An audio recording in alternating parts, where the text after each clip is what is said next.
Bonjour, mon nom est Deadly Brook et aujourd'hui nous allons parler du chapitre 669. J'ai fait une autre vidéo au sujet du One Piece pour le chapitre 822 qui va vous expliquer un peu mon but et ma motivation pour faire cette chaîne.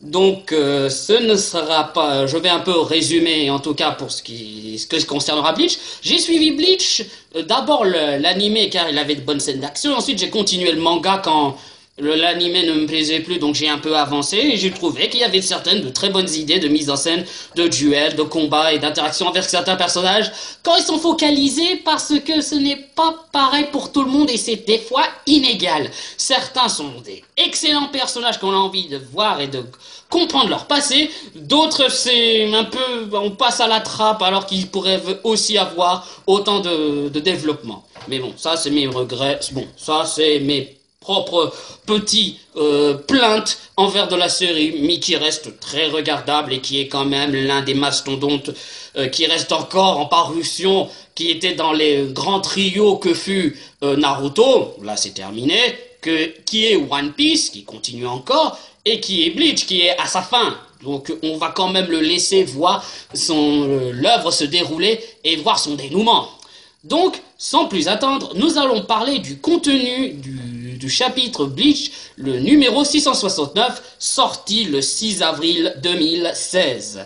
Alors, ce chapitre est assez rapide à lire. Je l'ai lu en moins de 5 minutes. Mais il y a beaucoup de mises en scène qu'il faut être attention, comme quoi pour Bleach et surtout visuel. Les informations se basent de manière visuelle et c'est intéressant. Alors, pour résumer, dans les précédents chapitres, on avait vu le Stone Ritter Miracle, un des gardes de Yhwach qui ressemble à Thor des Avengers, qui a combattu différents capitaines, particulièrement au début Hitsugaya et Byakuya. Et là, il y avait Kenpachi qui est intervenu, après être soigné auprès du pod de récupération de Bayuki. Et il a réussi à essayer de tenir tête à tête au miracle, au The Miracle. Mais de manière assez dure, parce que de manière instinctive, il sait que cette monstre a une force incommensurable. Il a dû enlever son anneau, son bandeau. Il a dû aussi utiliser son Shikai, ce qui vous donne déjà la force qu'utilise Kenpachi. Mais là, dans le dernier chapitre qu'on a vu, le 667, on avait vu une grande surprise. On a revu Yachiru qui avait disparu après le combat de Grémy contre Kenpachi quand il avait dit son Shikai. Et beaucoup avaient supposé que Yachiru était en fait la manifestation de l'esprit du Zanpakuto de Kenpachi. Et que, sans le vouloir, Kenpachi a manifesté son Zanpakuto tellement qu'il était puissant et tellement que sa force devait être difficile à mesurer. Maintenant, nous allons reprendre pour ce chapitre, le 669. Alors, qu'en est-ce de ce chapitre? La majorité, ce sont des scènes d'action. Et on essaie de voir à peu près les contours du Bankai. Qu'est-ce qu'il vous donne et qu'est-ce qu'il fait? Mais ce que je remarque, c'est plus on va être bourrin et on va utiliser l'aspect la plus animal, bestial de Kenpachi pour vaincre The Miracle. Et là il se fait valdinguer de gauche à droite, il perd des membres, il a failli tomber du temple des esprits là où habite Yhwach en ce moment. Et The Miracle, comme on avait vu avec un autre Stone Ritter de la garde d'élite de Yhwach, Lily Barrel, ou comme je l'appelle après son vol standing, Arceus Bronchiosaur Poulet, il s'est dit qu'il voulait pas se faire vaincre par un de ces sous-merdes que sont les Shinigami et leur misérable Bankai. Alors, Kenpachi le découpe en deux. Et c'est juste brutal. C'est coup après coup après coup après coup et on découpe l'ennemi en deux. Et fin de chapitre. C'est juste ça.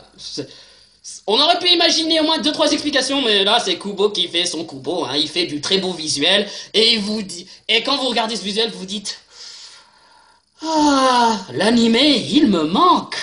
Mais vachement beaucoup qui me manque. Mais bon, il y a 2-3 éléments qui restent néanmoins intéressants à voir.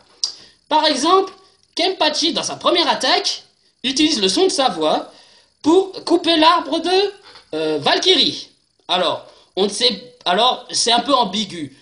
Soit il utilise sa voix pour attaquer de manière sonique, un peu comme un écho avec Stormreader qui avait The Voice, celui qui était comme un gorille qui a attaqué Kenpachi, qui a été mentionné dans un flashback. Ça peut être une allusion à ça.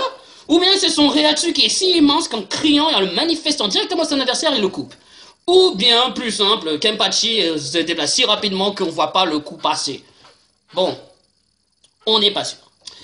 Ce que je dirais qui passerait dans les prochains chapitres, on aurait, si on connaît Kubo, Miracle qui commence à se tomber, et il va se dire non, va montrer son vrai pouvoir de résurrection, excusez-moi, de vol standing. Ensuite, il va essayer de redécimer tout le monde, et là tous les capitaines devront s'unir, un peu comme avec ce qu'on a eu précédemment avec Nakleva, ou comme on l'appelle déjà dans le fandom, Deadpool. Bah oui, c'est comme ça. Pas évident, mais bon, on fait avec. Mais ce chapitre reste plaisant à voir. Il n'est pas mauvais, c'est juste qu'on aurait aimé plus d'explications, en tout cas dans ma perspective. J'aurais aimé 2-3 explications ou un petit flashback. Je suppose qu'on aura peut-être 2-3 pages de flashback dans le chapitre prochain pour nous expliquer un peu ce qui vient de se passer. Mais l'avenir nous le dira. Donc, c'était Deadly Brook, et je vous souhaite bonne journée ou bonne soirée, selon où vous êtes, et appréciez toujours ce que vous avez, sinon Kenpachi viendra vous efficeler et vous manger vos boyaux, ou vous juste vous couper un bras. Hein. Donc, au revoir.